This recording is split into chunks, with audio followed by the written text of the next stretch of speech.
Hope. Okay, so yes, good evening. Welcome to a new round of Thursday evening online Bible classes. I'm really delighted that these classes are continuing to find some useful place in our lives. And I do sincerely hope that they're helping all of us grow closer to God as we follow in the steps of Jesus, even when we're looking at words that were spoken and written long before he even set foot in Galilee. So we're going to be spending the next 12 weeks looking at the book of the prophet Isaiah. And I probably don't need to tell you that Isaiah is a jolly long book. It's the sixth longest in the collection that we have within the pages of Scripture. We could do a little quiz here and see who knows what is the longest of the 66 books that we have. And all of you would say Jeremiah, wouldn't you? Of course, and that would be correct. And then there's Genesis and Psalms, Ezekiel, Exodus, followed very closely by the book of the prophet Isaiah.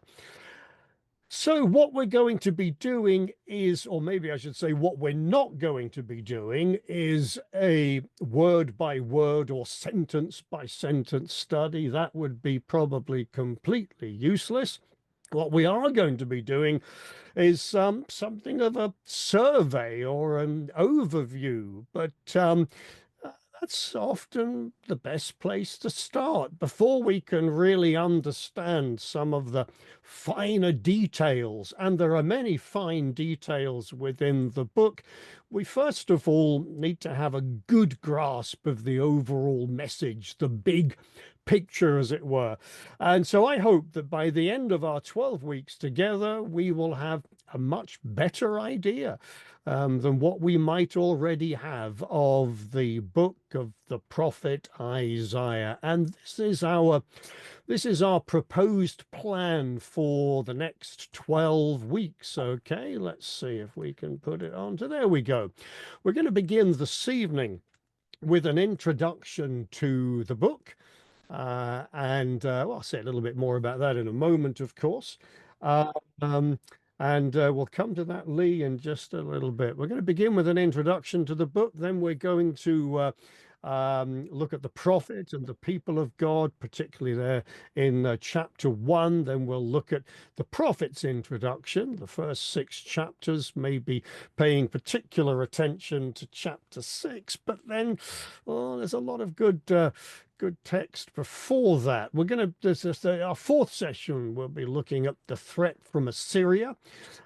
Quite a bit of historic detail needing to play out in that. And then we'll look at Israel and the foreign nations, section I've called Desolation, Delivery, and Triumph, the continued threat from Assyria.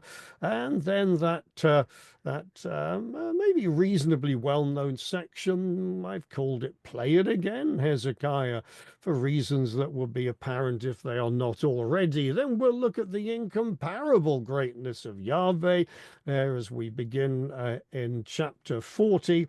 We'll look at the servant and Israel's glory. Maybe chapter 53 there is one with which we're likely rather familiar, but we need to see that in its context, don't we? And then we'll look at the future glory of Zion before considering, maybe in summary, something of Isaiah and the hope of Messiah. Well, I'm not going to read through that every week, but that at least gives us an idea of where we are going to be going. And our outline for this session, which is, as I've said, an introduction to the book, we're going to be looking at the author of the book, some literary context, some historical context, and then we'll look at something of a summary of the book, so that we have an idea of where it is that we're going to be going. So as we begin to look at the author of the book, I suppose we need to ask ourselves, who was Isaiah? Well, he introduces himself simply as the son of Amos. Now, this is our first word of warning. We must not confuse Amos with Amos. They are two completely different characters. So, who was Amos? Well, he was the father of Isaiah. And I'm afraid that's all that we know about him, other than that he was presumably married to a woman who was the mother of Isaiah. I mean, we know nothing more about him. We do know that Isaiah himself was married and that he had children, and we're going to meet some of those in a couple of weeks or so. It is also quite plausible that Isaiah had personal connections with the royal family, the house of David, and it is clear that he had close contact with them. He seems to be able to, walk into their presence and speak in person with a number of the kings. But whether he was actually related to them, well, some Jewish tradition says that he was, but these kind of things are really far from certain. He was certainly not a shepherd like the prophet Amos, and there's nothing to suggest that he was a priest like Ezekiel. Isaiah, possibly in part because of his possible connections with the royal family, the line of David, has been called a prince among prophets. Do with that whatever you will. And the vocabulary that we find throughout the book gives us the impression that he seems to move with ease through the culture of his day. And as for his character, well, he was a man who recognized his own sinfulness and the absolute sovereignty of Yahweh. Indeed, we get into chapter 6 in a couple of weeks' time or so. We'll see him coming very much face to face with the sovereignty of God. Isaiah was a man of faith, and he demonstrated great courage in the face of extreme challenges. So that's about what we know of him. We'll learn a little more of him as we continue to work our way through the book, but it's remarkable that we actually know so little of one who wrote so much and who influenced and continues to influence so many. So there we go. Well, we know all of that of him, and of course, we know that he was a prophet. Now, I don't want to say too much of this, but it's probably worth reminding ourselves of a few things concerning prophets. A prophet is essentially a mouthpiece for God. He is one who speaks as he has been directed by God. In the Hebrew Bible, the word nabai is most commonly translated as prophet, and it conveys the idea of a spokesman or one who calls or cries out, like the town criers of old. I don't know if you have them wherever you are, but there are still one or two town criers in a number of towns around the UK who come along wearing their town crier regalia and what have you, and ringing a big bell and calling out, hear ye, and then making whatever announcement it is. Well, that's the kind of thing that a prophet was seen as all those many years ago. Perhaps we ought also to note that though prophets are often thought of as people who predicted the future, this was really only a relatively small part of their work. At times it was an essential part, and certainly that is true in the case of the likes of the prophet Isaiah. And also it was a part of their work by which their credibility might be judged. And you may recall words of Moses back in was it Deuteronomy chapter 18, where he says of a prophet that if he spoke of things that did not come to pass, then he was clearly not a prophet of God.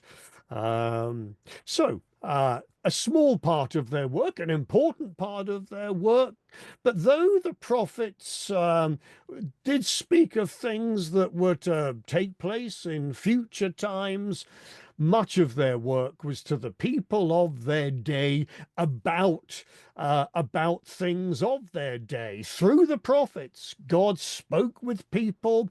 He gave them instruction for life, warnings of danger, interpreting interpreting events, bringing to remembrance the deeds of the past, as well as predicting events for the future, sometimes many centuries before their fulfillment. So their work was quite varied, and we certainly see a great variety in the work of the prophet Isaiah himself.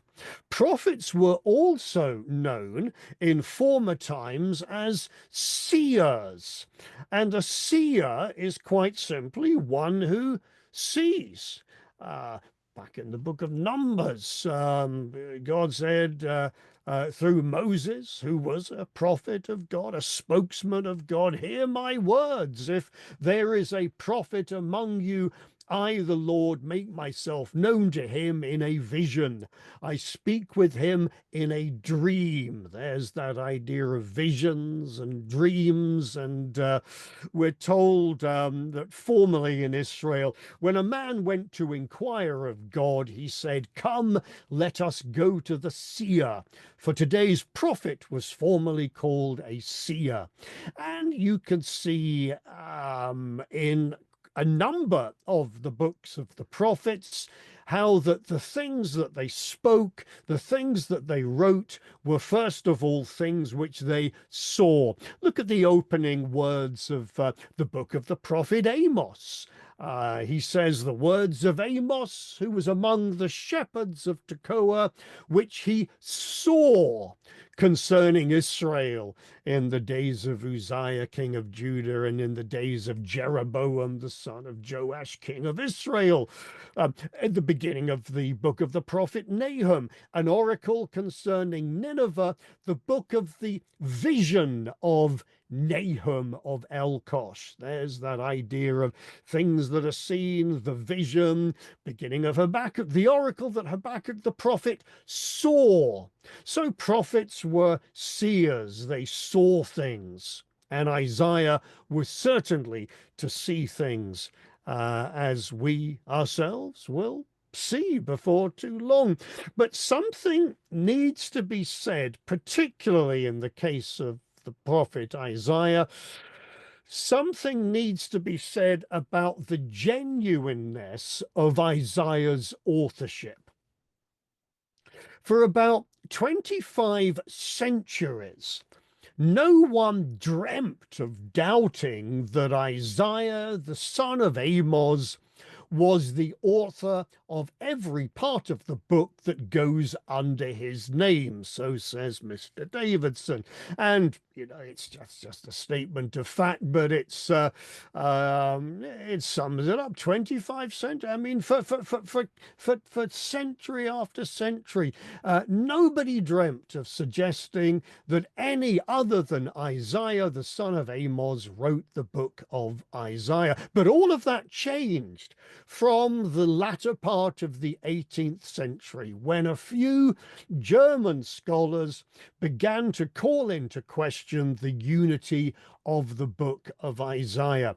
By the middle of the 19th century, almost 40 chapters within the book had been rejected as genuine. Well, we could say an awful lot more about that, and we could trace the history of the development of this very, well, modernistic thinking, the kind of thinking that is sometimes described as higher criticism, that looks to pull apart and unnecessarily, or at least unfairly, question established truths.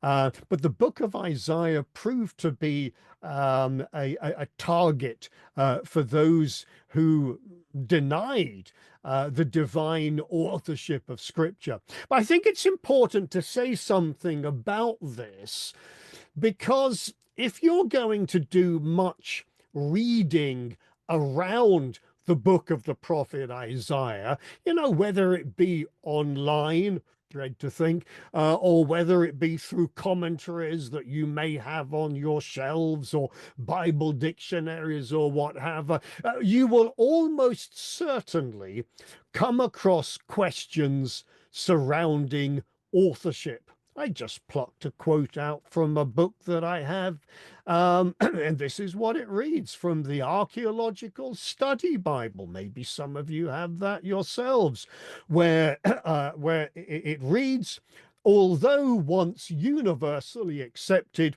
as the work of one man, Isaiah the son of Amos, the book of Isaiah is now widely believed to have been written by various authors over the course of several centuries. The standard multiple author theory claims that Isaiah had at least 3 authors, and on it goes. The problem with a statement like that is that it contains so many sort of maybes and possibilities and what have you. Just consider there, it's widely believed. Yeah, that's a very vague statement, isn't it? Doesn't really tell us much. And then the multiple author theory, and it is nothing more than a theory. At least 3 authors. Yes, there are some who reckon there were even more than 3 authors to this book. None of them really seem to agree with each other. And if I was going to put on my cynic's hat this evening, I would say that I'm sure a number of people have come up with theories just so they can sell their book. Oh, I'm sure that wouldn't be true, would it? I mean, nobody would ever do anything like that, would it? May God deliver us from the world of academia. Now, let me just say this, that considering the situation, it was certainly fashionable for a good number of years to consider there to be 2 authors, Isaiah and then the second Isaiah, or sometimes known as Deutero-Isaiah, some anonymous individual who lived in Babylon during the 6th century BC. Then it was thought that there was not only a Deutero-Isaiah, but a Trito or third Isaiah, who presumably lived back in Jerusalem sometime in the 5th century BC. And then as time moved on, the book was cut apart and on and on and on. Well, more recently, in the last 50 years or so, I suppose, it's become more common to treat the various parts of the book sort of as maybe isolated from each other. And then even more recently, there's been something of a rediscovery of the book's essential unity. Well, we could discuss why so many have been opposed to the principle of single authorship. The main argument has to do with the way in which the prophet speaks of events which are yet to come. The language of the prophet often appears to be more descriptive than predictive. It's almost as if he's not speaking about future generations, but he's speaking to future generations. We'll say something about this as we consider a number of passages in the course of our brief study, but one immediately comes to mind that we might even have heard read in recent weeks, and that is from the beginning of the 9th chapter of Isaiah, where the prophet writes that the people who walk in darkness have seen a great light. Yeah, familiar with those words? Notice what he doesn't say. He doesn't say the people who walked in darkness are going to see a great light. He says they have seen a great light. He speaks as if the events have already taken place. And the context of that passage, as we'll see when we get to it in weeks to come, most clearly speaks of the coming of Messiah into the region of Galilee. But he's not so much speaking about the future generations, but he's speaking to them as if he's there. And that has caused people all kinds of problems, thinking that how can he do that if in reality he is living in the latter part of the 8th century BC? I hope that makes some sort of sense. And if it doesn't, you'll tell me, won't you? Either in the comments or maybe in a few minutes that we might have together at the end. But having said that, we could say much as to why many have been opposed to the principle of single authorship. There are many reasons to support the single authorship of the book, among which are that it is consistent with quotes in the New Testament scriptures from all sections of this book, as it were, being attributed to Isaiah. So the writers of the New Testament, those who were writing words breathed out by God, recognized that every part of this book was the work of Isaiah. And for well over 2,000 years, the Jewish nation have held no alternative view, at least not until some better informed Gentiles arrived in the 18th century. Well, I don't know what you think about that, but that smacks of a degree of arrogance to me. And well, there we go. Isaiah says that he wrote it, and it's not necessary to disagree with him. We could say how the Septuagint, a translation of the Hebrew book of Isaiah into the Greek, attributes the entire book to Isaiah. We'll mention a little bit maybe of one of the so-called Dead Sea Scrolls, that it recognizes no difference in authorship. And there we go. I'm just going to read a quick question or comment here in the Lee says that if it was written differently than when Jesus quoted chapter 9 in the temple, it won't have made sense. I'll go with that. And excellent indeed, John. Yes. So I'm going to say no more about that. We could say a lot more, not going to, unless anybody has any particular questions. I see absolutely no reason to suppose that the book was written by any other than the prophet Isaiah, that he wrote the entire lot. He may have had some of his disciples dictate to them or what have you. That makes no difference. He's the author of the book that is ascribed to him, both within the book and also within the New Testament scriptures. And that's certainly the position that I am more than happy to take. Well, let's move on and consider some literary context, shall we? The book of the prophet Isaiah is the first of the latter prophets. And this is a collection of books containing Isaiah, Jeremiah, Ezekiel, and the 12. That's how the Hebrew canon of scripture is arranged. These are the latter prophets. The former prophets being the books of Joshua, Judges, Samuel, and Kings. For some bizarre reason, we like to call these books of history, but we probably do much better to fall in line with the Hebrew canon, and so there it falls within the latter prophets there, and along with Jeremiah, Ezekiel, and the 12. Jeremiah being the longest, as we've already suggested. The book contains a number of different forms of language, including historical narrative. Indeed, there are some sections with almost word for word equivalent to some passages from the second book of Kings. So it contains some historical narrative, it contains some poetry, contains prophetic texts.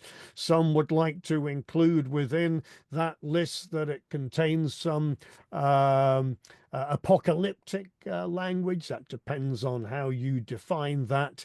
One thing, even though it does contain much historical narrative, one thing we need to be aware of, and that is that the book is not arranged chronologically. And that might upset some of us because we're used to things. I say we, I'm thinking of those within what is often known as the Western world. We're used to things generally being in order, are we not? Well, sort of, until it comes to maybe the films that we might watch, in which we might often find things being out of chronological order for the purpose of telling the story. And we find something very similar in a number of books of scripture, and that's certainly true here of the book of the prophet Isaiah. The book does contain some remarkably beautiful texts, and it is generally full of color. I mean, in a verbal sense, it's a beautiful book. It paints all kinds of pictures, and it shows so much of the nature of the God of all creation. So much is said concerning the future hope of Israel for the world that the book has often been called the fifth gospel, and Isaiah is often known as the messianic prophet. Now, returning to a question, I think it was that we did have a little earlier, and that is, did Jesus quote from Isaiah more than any other book? He quoted from Isaiah extensively. After the book of Psalms, Isaiah is the most quoted book in the New Testament, and it underlies many of the themes, the key themes that we find within the pages of the New Testament. Sometimes it's difficult to know whether a passage is actually being quoted or whether it is simply being alluded to. But after the book of Psalms, Isaiah is the most quoted book within the New Testament. Isaiah is possibly best known through quotations in the New Testament scriptures. And I suspect that at least some of us here were possibly first introduced to the book of the prophet Isaiah through the writings of the Greek New Testament. But the book itself is full of richness. It absolutely deserves to be read within its written context, within the original the context in which it was first written.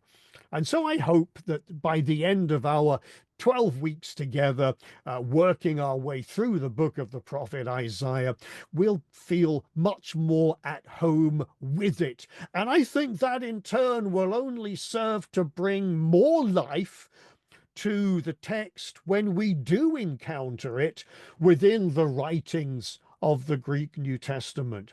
And we'll say this from a maybe not so much a literary, but a textual consideration. As is the case with the Hebrew Bible as a whole, we are substantially dependent upon the Masoretic text of the book of the prophet Isaiah. If you're not familiar with the Masoretic text, well, basically it's the text upon which our Old Testament scriptures are dependent. And a text which is found in a handful of 10th century manuscripts that preserve a much older textual tradition that we now know dates long before the time of Christ. Indeed, the text of Isaiah in particular is preserved in the oldest known copy of any complete book of the Bible. You might recognize this picture here. I put it on the poster. You saw it a little bit earlier. This is the so-called Isaiah A scroll. It dates to 125 BC. It's one of the first documents that was discovered at Qumran by the Dead Sea in 1947, February or March of 1947. You might have heard the story of how that some Bedouin were, well, there's different variations of the story, but they stumbled upon a number of jars containing manuscripts hidden in caves in this area here. You can see this is taken from the area of the caves. I was looking there back over Qumran, the ruins there, sort of in the sort of, in between the cave area and the Dead Sea itself, which you can see there towards the top of the picture. And of course, looking over to the other side, you're looking over to Jordan. But yes, so the book of Isaiah was one of the first documents discovered there. Um, gosh, nearly 80 years ago. Can you believe it? Doesn't time fly? Okay, well, time's flying this evening, and we need to move on because, unless if there's anything I need to deal with there, nothing at the moment. No, so we're going to look at some historical context, okay? Some historical context. And this is especially important in understanding the message of the prophet Isaiah. The biblical record of these times can be found in Second Kings, those chapters there, 14 to 21, Second Chronicles 25 to 33. You know, you really you might do yourself a favor if you wanted to at least read those chapters from Second Kings.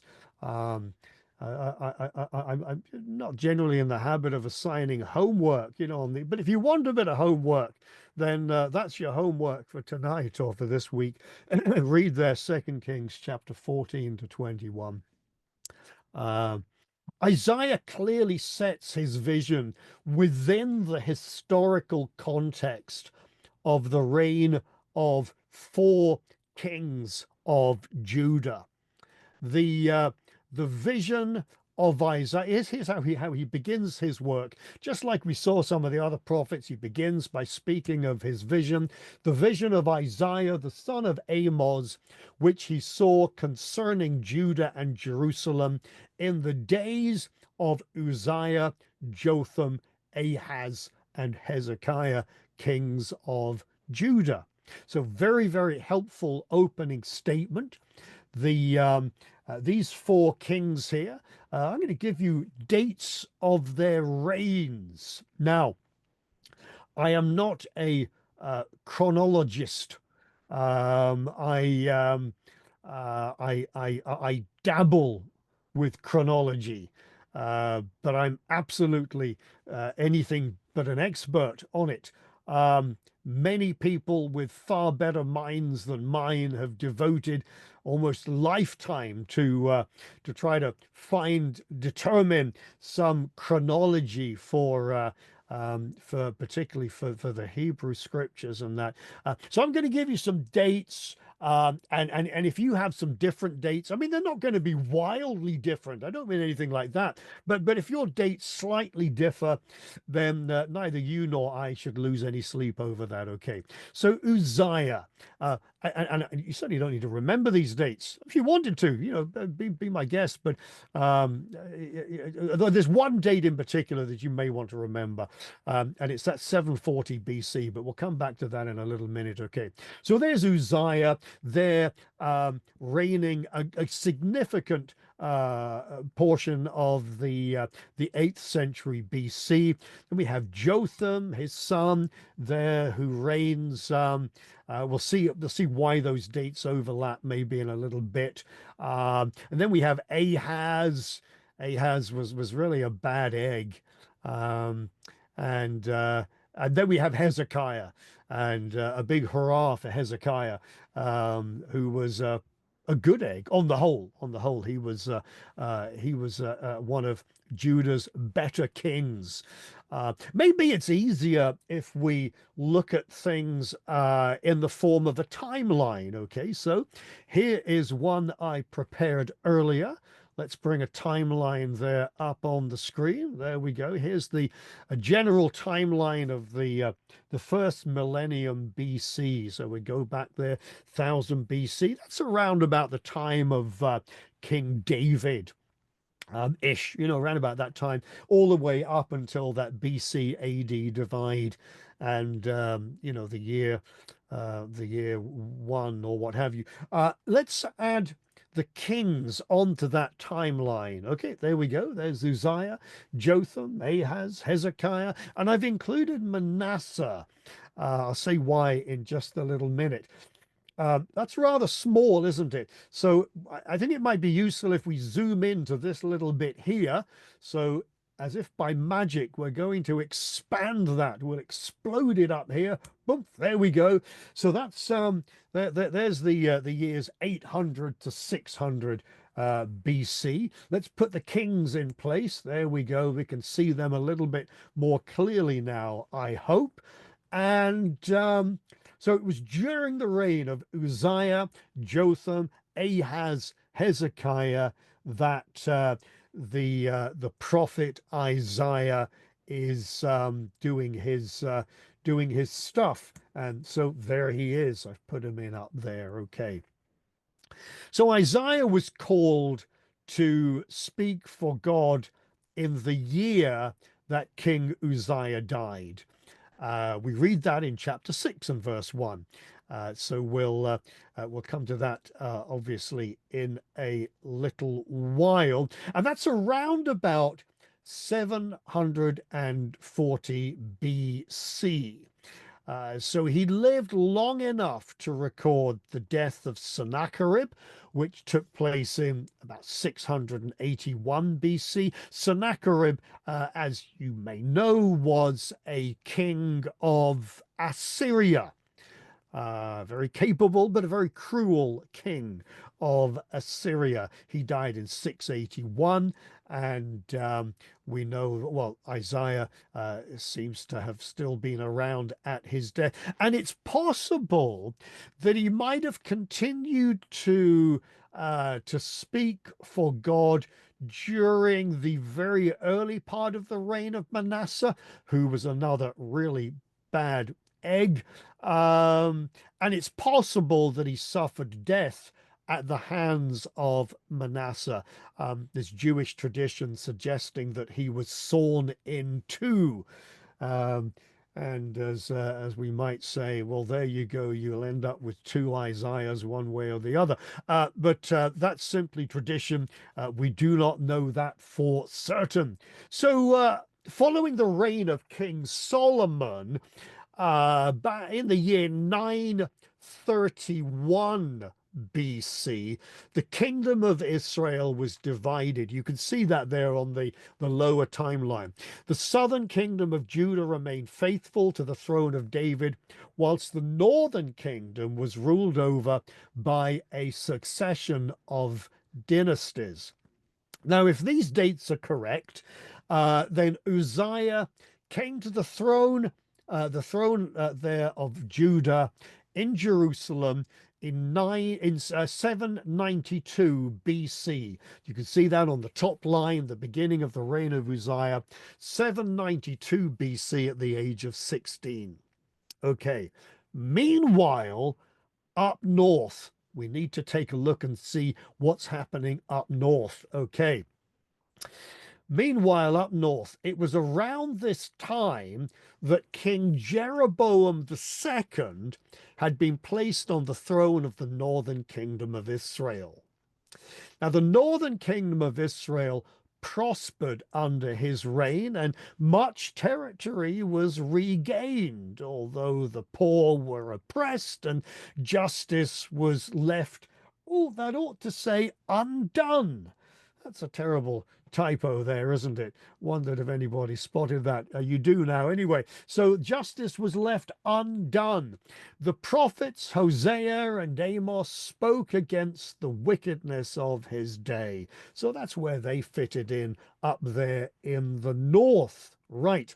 Following the reign of Jeroboam II, the northern kingdom experienced considerable turmoil, leading to significant internal division. You know, they were fighting each other, and there were a number of kings in very close succession until Menahem came to the throne up north. He reigned over Israel, the northern kingdom, for 10 years, during which time Assyria, under King Tiglath-Pileser III, launched their first direct attack upon the northern kingdom. Now, Tiglath-Pileser III, also known as Pul, we get that from Tiglath-Pileser. He's the first Assyrian king mentioned in the Old Testament scriptures. You might know him as TP3. That'll work. And he was not a pleasant chap. He certainly wouldn't be the kind of character one would wish to have, to share afternoon tea. So it's during the reign of Menahem that the Assyrians under Tiglath-Pileser III launched their first direct attack upon the northern kingdom. Now, I mentioned a little bit earlier how important it is to understand something of the historical context. The role of Assyria are critical in the message of the prophet Isaiah. So it's useful to be familiar with these goings on in order to make sense of some things that are going to happen. But fear not, as we go through, we will remind ourselves of some of these things. Now, Pekah, up north, Pekah, who seems to have stirred up a good deal of this internal division, he finally emerges victorious and gains control over the northern kingdom of Israel. The year is 740 BC. So remember that date. If that's the only date you're going to remember, remember, at least as far as Isaiah is concerned, then remember 740 BC. That's when everything kicks off. Okay, but here's a little bit of an ancient calendar there in 740 BC. This is when King Uzziah dies, and he's succeeded by his son Jotham, who may well have been reigning as co-regent with his father when he was struck with leprosy. If you take a look at the timeline there on the top, you can see where we've got Jotham, and the first little bit is shaded. There's an overlap between Uzziah and Jotham. And it seems like when Uzziah is struck with leprosy, do you remember how he, as king, went into the temple to, to do the work of a priest, and he was punished with this onset of leprosy. It seems like at that point Jotham begins to reign, and then reigns solely following the death of Uzziah. And that happens in 740 BC. Pekah in the north is now ruling alone, as we've just said, over the northern kingdom of Israel, still plagued by the Assyrians, but Pekah is in league with Syria. So here's something else that we've got to get our heads around, and this will play up, this will be significant a little bit later, to understand something of the difference between the Assyrians and the Syrians. Sometimes Syria is spoken of as Aram in some versions, and the Syrians as Arameans. I'm sticking with Syria because that's generally how I've always known them. The Assyrians were a world empire. The Syrians weren't, and very soon will no longer be, as far as Isaiah is concerned. So Pekah is in league with them against the Assyrians. So we'll see how that works out. And of course, it's in 740 BC, in the year that King Uzziah dies, that Isaiah sees the glory of God. And this is essentially where the book begins in chapter 6. Yep. Okay. So how does that play out? Well, we'll see as we conclude our time here together this evening with something of a summary of the book, and then we'll see if anybody, yeah, if we have any questions, if anything we need to go over. But hopefully that makes a little bit of sense in at least beginning to lay a background to the historical context. A lot of turmoil, a lot of political turmoil going on within the North in particular, a lot of unrest, on the international scene. The mighty power of Assyria have become really very mighty and are wreaking havoc throughout the known world. And we've got these kingdoms sort of in the middle, and hanging on to survive. And there in the midst of all of this is Judah, with Jerusalem as its capital, and Uzziah, who had been king, followed by Jotham, and then Ahaz and Hezekiah. So let's do something of a summary of the book and see how all of that works out. So chapter 1 to 6 provide an extended introduction. This is the prophet's introduction, if you like, showing Israel as a nation in need of a change of heart. They could do so much better, and they will do, but only after they have faced judgment. The prophet recounts his calling, the vision, his calling. He sets his work within an historic framework, and he reminds us of God's overwhelming holiness. And we're introduced to a number of themes which are encountered throughout the remainder of the book. So that's the first 6 chapters. Then chapters 7 to 12 deal with the Assyrian threat and the supremacy of Yahweh. There's hope for the future, but just like their present security, it's going to rest entirely in God's hands. And there are some absolutely critical lessons for us to learn in all of this. Because we all have our Assyrians. I mean, they maybe don't look terribly much like sort of real Assyrians, I get that, but we all have our Assyrians. We all have those who threaten us and maybe entice us. And then chapters 13 to 23 speak against the nations which have acted against God and his people, again reminding us of God's sovereignty.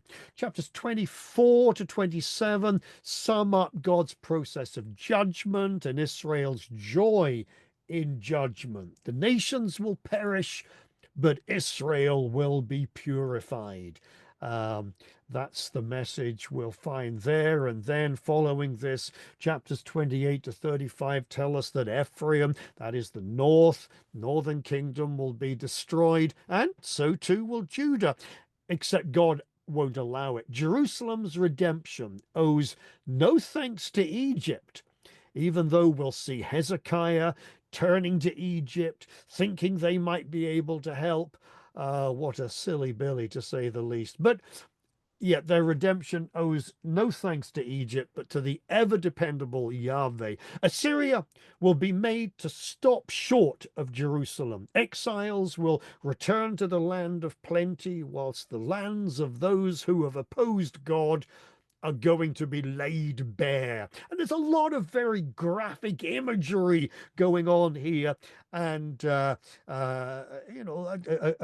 good reason at times to be absolutely terrified of God in action. Chapters 36 to 39 relate the historical account of Assyria's assault against Jerusalem, terribly exciting, and also Hezekiah's sickness and his recovery, and the Babylonians' interest in Judah. There's a lot going on in that little section there that we absolutely don't want to miss. Then chapters 40 to 48 reveal the greatness of the faithfulness, the redeeming power, the compassion, the justice of God, all in the face of a world of idolatry and hostility towards his people. There's maybe a couple of passages in there with which we will be rather familiar. Chapters 49 to 57 show that though the way of God's servant is a way of suffering, his goodness and his mercy will prevail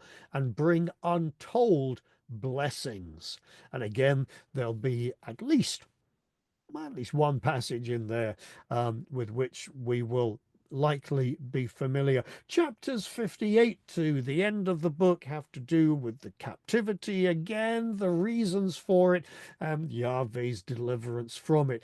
God is at work through his servant and will abundantly bless those from every nation who trust in him. So that's a little summary of the book.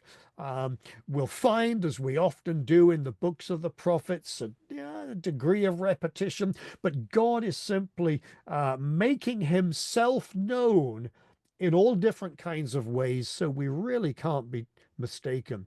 And remember, this is not about Isaiah. It's not about Israel. It's not about Assyria. It's not about the nations.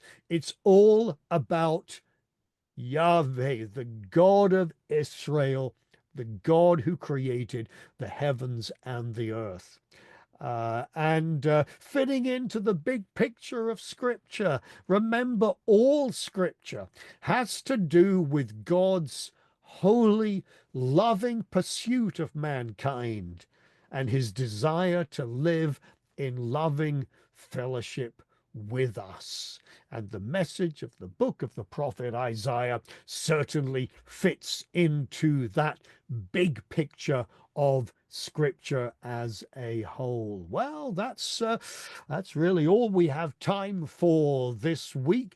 Next week, we'll look at some key themes and we'll have a good deal to say about the opening chapter of the book as we consider the prophet and the people of God. But thank you all for being with us this evening.